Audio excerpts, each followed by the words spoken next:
മലയാളം 38ാമത്തെ ക്ലാസ്സിലേക്ക് സ്വാഗതം. ഇന്നത്തെ ക്ലാസ്സിൽ നമ്മൾ പഠിക്കുന്ന കൂട്ടക്ഷരങ്ങൾ ഷ, ഷ് തമ്പ, ഷ സമിടുങ്ങ്, ഷ. മുമ്പ് നമ്മൾ ഒരു ഷ എങ്ങനെയാണ് എഴുതുക വായിക്കുക എന്നൊക്കെ പഠിച്ചിരുന്നു. ഇന്ന് 2 ഷ ചമ്പൂറായതാണ്. Do Shah ചമ്പോ Shah. Contohnya nomor 1 muttashi, muttashi, nenek, grandmother. Oke, contohnya nomor 2 pulisheri, pulisheri, pulisheri. Okay, മറ്റൊരു കൂട്ടക്ഷരമാണ് സ. ഡു സ ചമ്പോ സ. Contohnya nomor 1 sadase, sadase, penonton, audience. മറ്റൊരു ഉദാഹരണം വയസ്സൻ, വയസ്സൻ. Okay, orang tua, old man. മൂന്നാമത്തെ കൂട്ടക്ഷരം ള. 2 ള ചേർന്നത്. ഡുള്ള ചമ്പൂർ ള. ജഡിയാപ്പ് ള. Contohnya nomor 1 മുള്ള്, മുള്ള്. ഓക്കെ, ഡൂരി, ടോൺ. മറ്റൊന്ന് കള്ളൻ. എന്താണ് കള്ളൻ? പെഞ്ചൂരി, തീഫ്. ഇനി ഈ 3 കൂട്ടക്ഷരങ്ങൾ വരുന്ന ഒരു വാചകം നമുക്ക് പരിചയപ്പെടാം. മുത്തശ്ശി പുളിശ്ശേരി തന്നു, മുത്തശ്ശി പുളിശ്ശേരി തന്നു. ഓക്കെ, നേനെ മുമ്പരി പുളിശ്ശേരി. അടുത്തതായി കള്ളൻ ബസ്സിൽ കയറി, കള്ളൻ ബസ്സിൽ കയറി. കള്ളൻ എന്നുള്ള അവിടെ അത് കൂട്ടക്ഷരം ള അല്ലേ? ബസ്സിൽ സ എന്ന കൂട്ടക്ഷരം വന്നു. കള്ളൻ ബസ്സിൽ കയറി. പെഞ്ചൂറി നായ ബസ്. അപ്പോൾ 3 കൂട്ടക്ഷരങ്ങളാണ് ഇന്ന് നമ്മൾ പഠിച്ചത്. ഷ, സ, ള. ഇന്ന് പഠിച്ച കൂട്ടക്ഷരങ്ങൾ എങ്ങനെയാണ് എഴുതുക എന്ന് നോക്കാം. ആദ്യമായി ഷ, ഷ,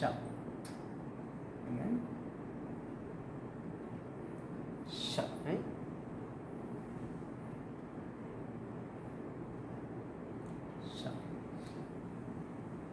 ഷ തമ്പ ഷ സമിടുങ്ങ ഷ, ഷ. Contohnya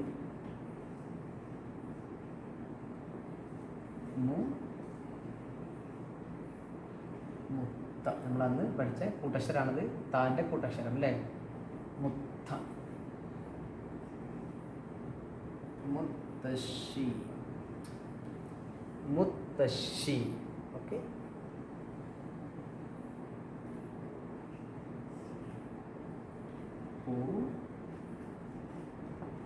പുള്ളി, പുളിശ്ശേരി, പുളിശ്ശേരി. അവിടെ ഇവിടെ 2ലും ഷ എന്ന കൂട്ടക്ഷരം വന്നിട്ടുണ്ട് അല്ലേ?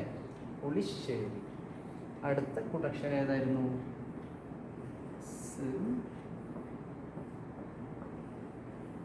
സ, സ അല്ലേ? 2 സ ചേർന്നാൽ സ. അപ്പോൾ അതിൻ്റെ ഉദാഹരണം സ, ദ, സ്, സദസ്. അതാണ് സദസ്, ഓഡിയൻസ് അല്ലേ? പിന്നൊന്ന്. മറ്റൊരു ഉദാഹരണമാണ് വ, യ,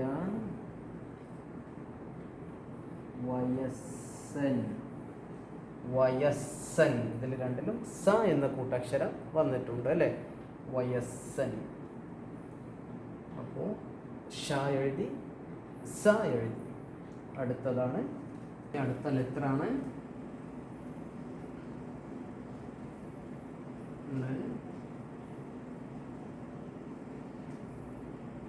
ല.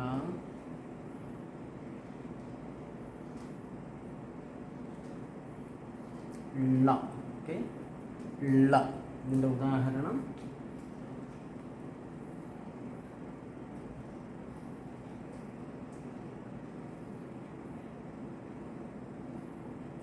മുള്ള്. എന്താ വായിക്കുക? മുള്ള്.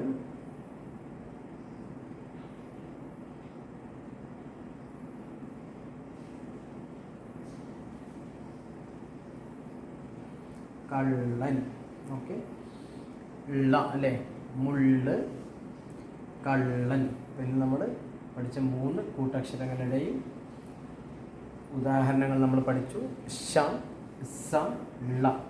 എല്ലാവരും നന്നായി എഴുതും, വായനയൊക്കെ ശ്രദ്ധിക്കുക, പ്രാക്ടീസ് ചെയ്യുക. Okay, thank you.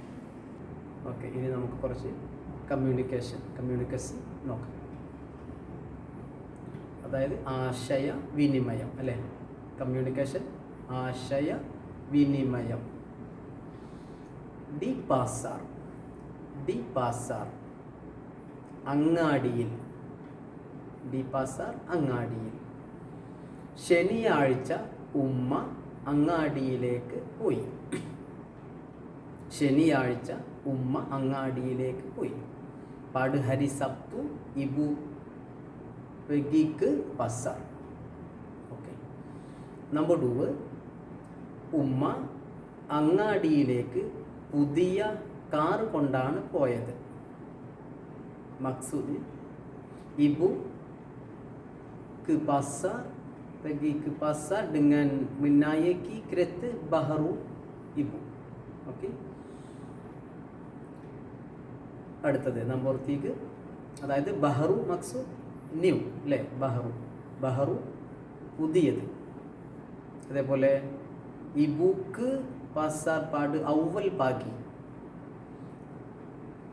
ഇബുക്ക് പാസാർ ഔവൽ പാകി. അപ്പോൾ ഏർലി മോർണിംഗ് അല്ലേ?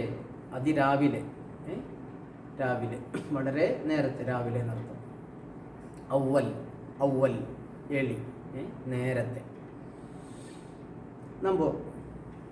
മറ്റൊന്ന്, ഉമ്മ അങ്ങാടിയിൽ നിന്ന് മത്സ്യവും പച്ചക്കറികളും പിന്നെ പഴങ്ങളും വാങ്ങി. ഉമ്മ അങ്ങാടിയിൽ നിന്ന് മത്സ്യവും പച്ചക്കറികളും പിന്നെ പഴങ്ങളും വാങ്ങി. ഇബു memberi ikan sayur dan buah-buahan di pasar. Okay. അടുത്തത്, ഉമ്മ പുതിയ മത്സ്യം തിരഞ്ഞെടുത്തു. maksudnya ibu memilih ikan yang segar.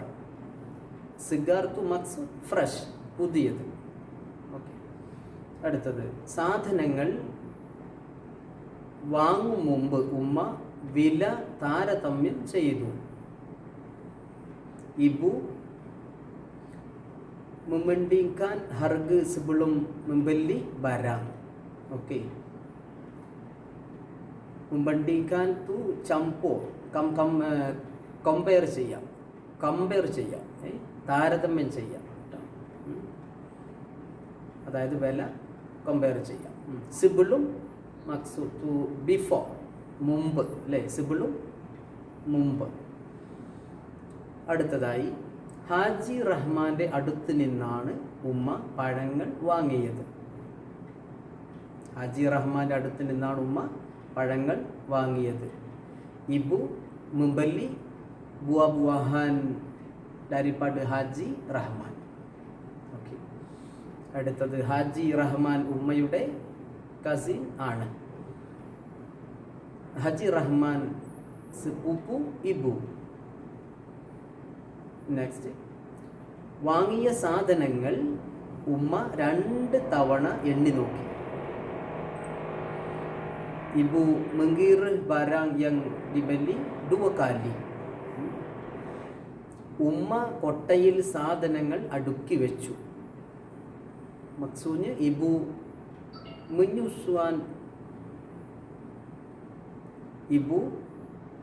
menyusun barang-barang di dalam bakul. അതായത് സുസുനാക്കി എൻ്റെ കൊട്ടയിൽ അടുക്കി വെച്ചു. ഓക്കെ.